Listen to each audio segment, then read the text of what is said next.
आइए आज के इस वीडियो में हम देखेंगे कि स्वैपिंग क्या होता है और स्वैपिंग को किस तरीके से अपने प्रोग्राम में हम एग्जीक्यूट कर सकते हैं।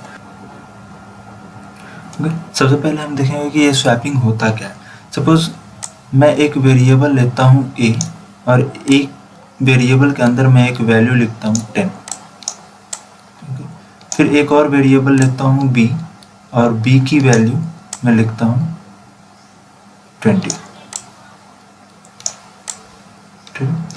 अब इस स्वैपिंग का मतलब होता है जो a की वैल्यू है वो b को चले जाए और जो b की वैल्यू है वो a को असाइन हो जाए। इसे हम स्वैपिंग कहते हैं। ठीक है, तो ये करेंगे कैसे, उसके लिए चलिए हम प्रोग्राम में देखते हैं किस तरीके से करेंगे। हमने ये सब पहले से लिख रखा है ताकि टाइम ना लगे ज़्यादा।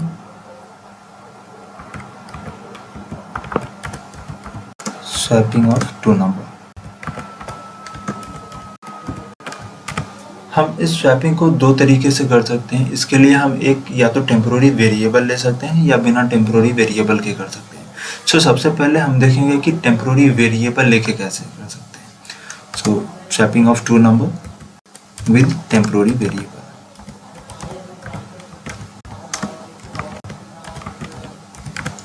With temporary variable.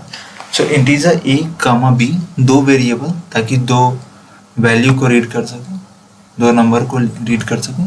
फिर कामा एक टेम्पोररी वेरिएबल सपोज t और t इज इक्वल टू मैं 0 लिख देता हूँ। फिर inter two numbers,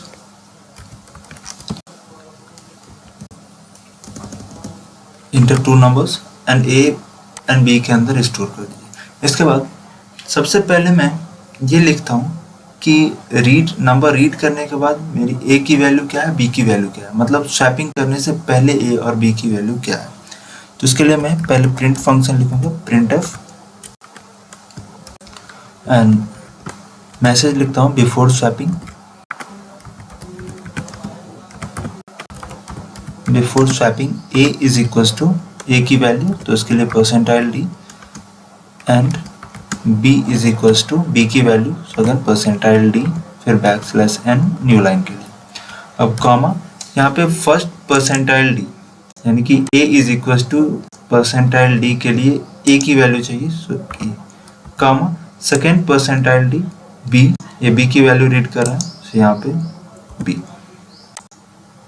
and semicolon. अब इस स्वैप कैसे करेंगे। स्वैप करने के लिए जो हमने टेम्पोररी वेरिएबल t लिया है उसका यूज करेंगे, क्योंकि अगर हम t का वैल्यू यूज नहीं करते तो देखिए क्या होता है। पहले मैं लिखता हूँ a is equal to b और फिर b is equal to a। ये बहुत सिंपल लग रहा है, लेकिन यहाँ पे b की वैल्यू क्या है। सपोज a की वैल्यू मैं 10 लेता हूँ, b की वैल्यू 20, सो b की वैल्यू अभी 20 होगा जो कि हम a के अंदर स्टोर करें, क्योंकि a equal to b, so b की जो भी वैल्यू है वो a को स्टोर हो जाएगा। तो a की वैल्यू 20 क्योंकि b की वैल्यू 20। नेक्स्ट लाइन, अभी a की वैल्यू b में स्टोर कर रहे हैं। अभी यहाँ पे a की वैल्यू क्या है, a की वैल्यू क्या आया 20, सो a की वैल्यू 20 सेम ये b को देगा, तो a एंड b दोनों की वैल्यू 20 आ गया, इसलिए हम यहाँ पे इसे यूज नहीं कर सकते। ओके, इसके लिए हम टेम्पोररी वेरिएबल लेंगे like t is equal to a, next a is equal to b and next b is equal to t। अगर यहाँ पे आप देखेंगे तो हमने पहले भी लिखा था a is equal to b, फिर b is equal to a। अभी बस ये कर रहा हूँ कि a की वैल्यू चेंज हो जा रहा है, इसलिए चेंज होने से पहले a की वैल्यू किसी दूसरे वेरिएबल को दे दिया और उस वेरिएबल जो जिसके पास a की ओरिजिनल वैल्यू है वो उसे हमने b में स्टोर कर दिया। ओके, अब ये कैसे काम करेगा। a की वैल्यू सपोज 10, तो 10 हमने t में असाइन कर दिया, सो t की वैल्यू 10। नेक्स्ट b की वैल्यू हमने रीड किया है 20, सो 20 हमने असाइन किया है a को, क्योंकि b की value a is equal to b की वैल्यू a को असाइन किया तो a अब 20 है। नेक्स्ट टाइम t की वैल्यू क्या है 10, एंड 10 हमने b को स्टोर किया, b को असाइन किया है, सो b की वैल्यू 10। अगर अब आप देखेंगे तो a की वैल्यू 20 है एंड b की वैल्यू 10 है। अब इसे प्रिंट करने के लिए फिर से मैं प्रिंट फंक्शन लेता हूँ, प्रिंट एफ कोट्स के अंदर after swapping A is equals to percentile D and B is equals to percentile D and backslash n for the new line, comma first percentile D को A की value, comma second percentile D को B की value. अभी आप यहाँ देख सकते हैं कि हमने ये प्रिंट फंक्शन और ये प्रिंट फंक्शन दोनों में हमने हर चीज़ सेम लिखा है, खाली मैसेज आफ्टर एंड बिफोर। मतलब कि A को अभी भी हम A की वैल्यू ही शेयर कर रहे हैं एंड B को B की वैल्यू ही शेयर कर रहे हैं, लेकिन ये वैल्यू स्वैप करके प्रिंट करेगा। ओके, आउटपुट देख लीजिए, पूछ रहा है enter two number like 10 20, so before swapping 10 and 20, after swapping 20 and 10। ये विद टेम्पोररी वेरिएबल। अब विदाउट टेम्पोररी, अगर हम टेम्पोररी वेरिएबल नहीं लेते हैं, लाइक यहाँ पे t इक्वल्स टू 0, इसे हम नहीं लेते, फिर कैसे करेंगे? अच्छा, यहाँ पे नंबर तो यहाँ भी रीड करना पड़ेगा, so enter number store in a and b. Next before swapping, यहाँ पे भी बिफोर स्वैपिंग कुछ वैल्यू आएगा, आफ्टर स्वैपिंग कुछ वैल्यू आएगा, मतलब ये सारे सेम ही होंगे, बस यहाँ पे कैलकुलेशन बदल जाएगा। अभी कैलकुलेशन क्या होगा यहाँ पे? अब टेम्पोररी वेरिएबल नहीं है तो किस तरीके से करेंगे?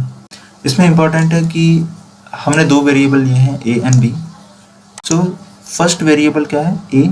सो यहाँ पे ए लीजिए, ए इज इक्वल टू, अब यहाँ पे सेम सीक्वेंस में यूज करना है, ए फिर बी, सो यहाँ पे a plus b semicolon.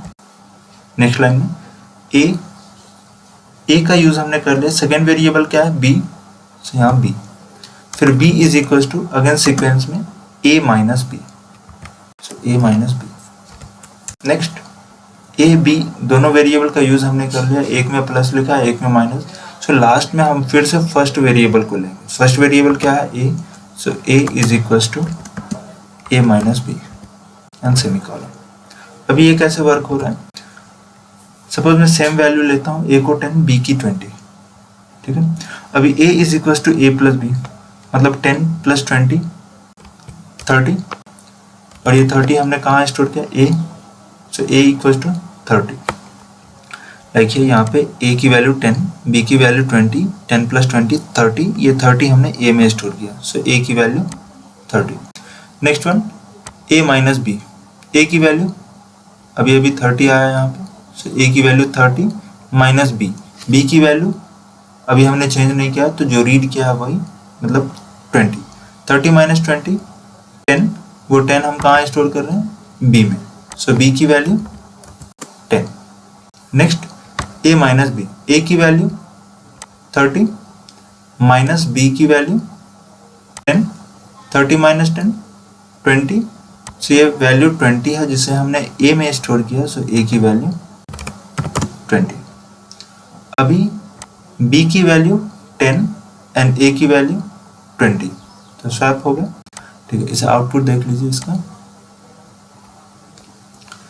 Inter two number, मैं सेम वैल्यू लेता हूँ 10 20, so before swapping a is equal to 10 and b equal to 20, after swapping a is 20 and b is 10।